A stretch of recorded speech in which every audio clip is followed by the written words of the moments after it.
بسم اللہ الرحمن الرحیم۔ وعلیکم معزز طلباء کرام، آپ سب کیسے ہیں؟ آج ہم تفسیر بیضاوی کے سبق نمبر 233 کو پڑھیں گے۔ آج کے ہمارے سبق کا عنوان ہے پھلوں کی تخلیق کا انداز۔ آج کے ہمارے سبق کی جو عبارت ہے وَأَنزَلَ مِنَ السَّمَاءِ مَاءً سے شروع ہوتی ہے، اور آج کے سبق میں ہم چند وجوہ سے کلام کریں گے اور ان سب کا تعلق تخلیقی ثمرات اور نعم الہیہ سے ہے۔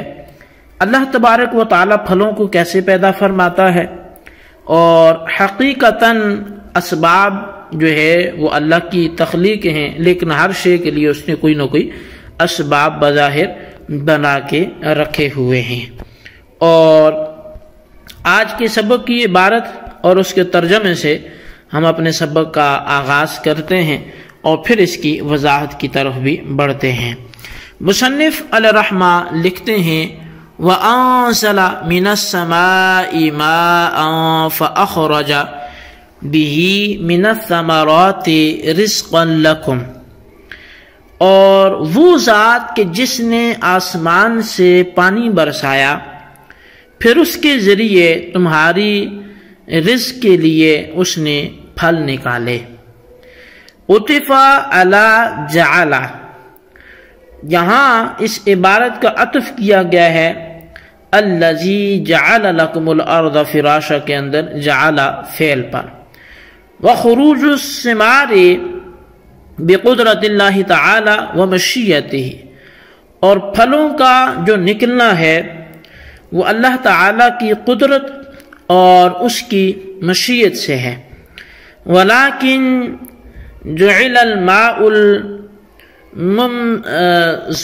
الممزوج بالتراب سببا فی اخراجها ومادتا، لیکن ان پھلوں کی تخلیق میں وہ پانی کی جو مٹی سے ملا ہوا ہو اس کو ان پھلوں کے نکالنے میں سبب اور مادہ بنایا گیا، لہا ان پھلوں کے لیے کالنطفۃ للحیوان، جیسا کہ نطفہ یہ حیوان ناطق کا یا دوسرے حیوانات کا سبب بنتا ہے ان کی زندگی کا، لیکن خالق اللہ ہے۔ بِأَنْ أَجْرَى عَادَتَهُ بِإِفَادَةِ صُوَرِهَا وَكَيْفِيَاتِهَا عَلَى الْمَادَةِ الْمُمْتَزَجَةِ مِنْهُمَا،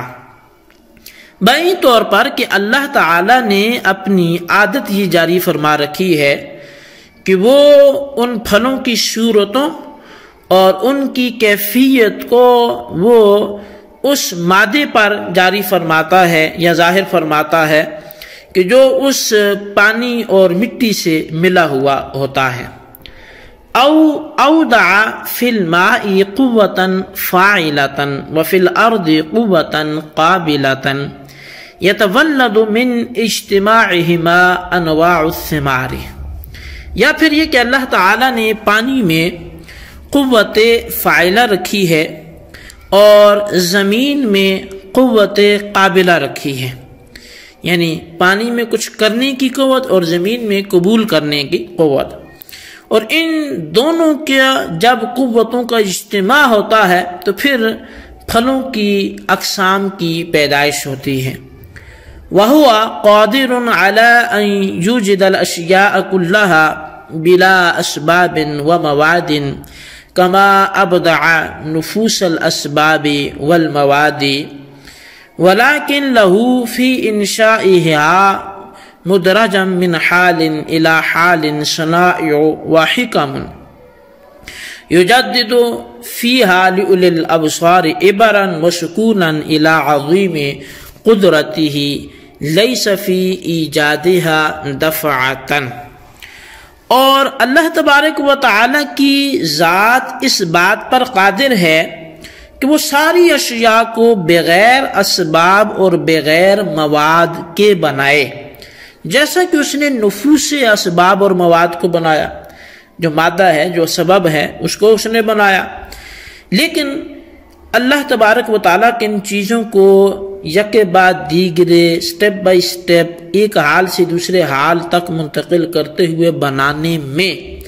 اس کی صنعتیں، اس کی نعمتیں اور اس کی ایسی حکمتیں ہیں کہ جن میں وہ عقل والوں کے لیے، بصیرت والوں کے لیے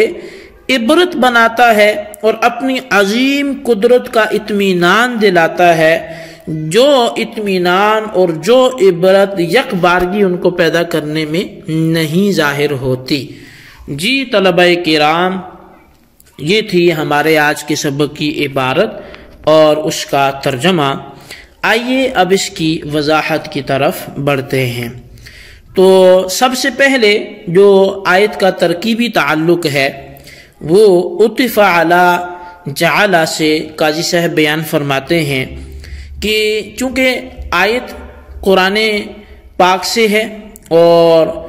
الذی جعل لکم الارض فراشا والسماء بناء وانزل من السماء فرمایا گیا،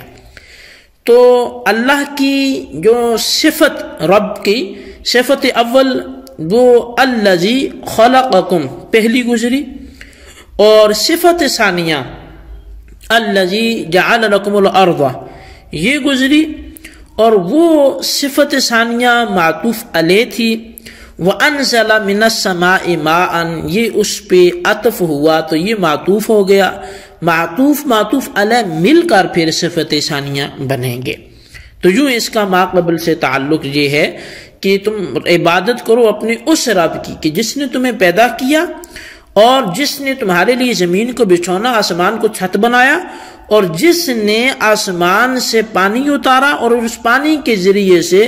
زمین میں سے تمہارے لیے تمہارے رزق کے طور پر طرح طرح کے پھل پیدا فرمائے۔ تو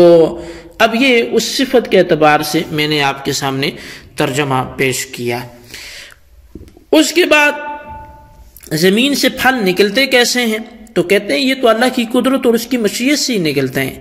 لیکن اللہ تبارک و تعالی نے بطور سبب کے جو چیز سامنے رکھی ہے وہ اس پانی کو رکھا جو مٹی میں ملتا ہے، خلط ملط ہوتا ہے، تو اس مکسچر سے پھر طرح طرح کے پھل پیدا ہو جاتے ہیں، جیسا کہ حیوان ناطق کی پیدائش کے لیے نطفہ جو ہے وہ سبب بنتا ہے۔ اچھا، اب اس میں ایسا نہیں ہے کہ وہ اسباب میں کچھ صلاحیت ہے یا اسباب خود وہ فاعل مختار ہیں، بلکہ اللہ چاہے تو بغیر اسباب کے سب کچھ پیدا فرما دے، وہ اسباب کا محتاج نہیں ہے، اس لیے کہ اسباب کی تخلیق بھی تو اسی نے فرمائی ہے، مگر اس نے اپنی عادت یہ جاری فرما رکھی ہے کہ جب پھلوں کی کیفیات اور صورتوں کو وہ نوازنا چاہتا ہے تو اس نے پھر پانی اور زمین کے اخلاص سے ان کی وہ نشو و نما رکھی ہوتی ہے۔ البتہ وہ ان کے اسباب کے بغیر بھی بنانے پہ قادر ہے اور ان اسباب کی تخلیق کرنے والا بھی وہی ہے۔ اچھا، اب پھر سوال پیدا ہو سکتا ہے کہ اللہ بغیر اسباب کی کیوں نہیں بناتا؟ ایسی کیا حکمت ہے کہ وہ ان اشیاء کو جے کے بعد دیگرے پورا ایک پروسیس چلتا ہے، ایک بندہ بیج لیتا ہے، پھر اس کو جا کے وہ زمین میں دفن کرتا ہے، پھر اس کو طرح طرح کے پانی دیتا ہے، اس میں کھاد ڈالتا ہے اور طرح طرح کی نشو و نما کے لیے وہ اس کی احتیاطیں کرتا ہے، تو پھر جا کے اسے پھل ملتا ہے۔ تو فرمایا کہ ایک حال سے دوسرے حال تک یہ یکے بعد دیگرے سٹیپ بائی سٹیپ، ایک پہلو سے دوسرے پہلو تک، ایک رنگ سے دوسرے رنگ تک، ایک انداز سے دوسرے انداز تک، یہ جو چھوٹے چھوٹے کر کے تھوڑی تھوڑی تبدیلیاں کر کے اللہ کی نئی نئی صورتیں بناتا جاتا ہے اور ایک پروسیس سے اس چیز کو گزارتا ہے، ایک نظام سے اس کو گزارتا ہے۔ اس میں جو حکمتیں ہیں وہ حکمتیں یک بارگی اس کو بنا دینے میں نہیں ہیں، لہٰذا اللہ تعالیٰ نے عقل والوں کے لیے اس میں عبرت بھی رکھی ہے، اپنی عظیم قدرت کا سکون بھی رکھا ہے اور اطمینان رکھا ہے، اور اس کے ماننے والوں کو جو نصیحتیں اس طرح سے ملتی ہیں وہ شاید یک بارگی اگر وہ سب کچھ پیدا فرما دے تو وہ نصیحتیں، وہ انداز اس کو نہیں ملیں گے۔ وہ چاہے تو گندم کا جو اس کا سٹا ہوتا ہے، جو اس کے دانے ہوتے ہیں، وہ پہلے دن سے ہی کسان نے زمین میں بویا تو وہ اگلے دن بڑی بڑی فصل تیار ہو، وہ اس پہ قادر ہے، لیکن وہ دکھاتا ہے کہ ایک ہلکی سی کونپل زمین کا سینہ چیرتی ہوئی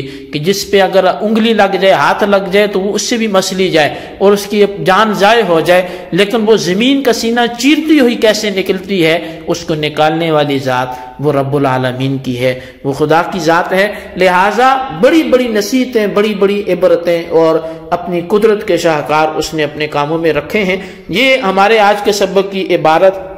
اس کا ترجمہ، اس کی وضاحت، اس کو اچھی طرح آپ سمجھیں، اس کے خلاصے کو آپ اپنے رجسٹر پر ضرور رکھیں، بالخصوص ان سوالات کے جوابات بھی دیں۔ سوال نمبر 1 یہ ہے کہ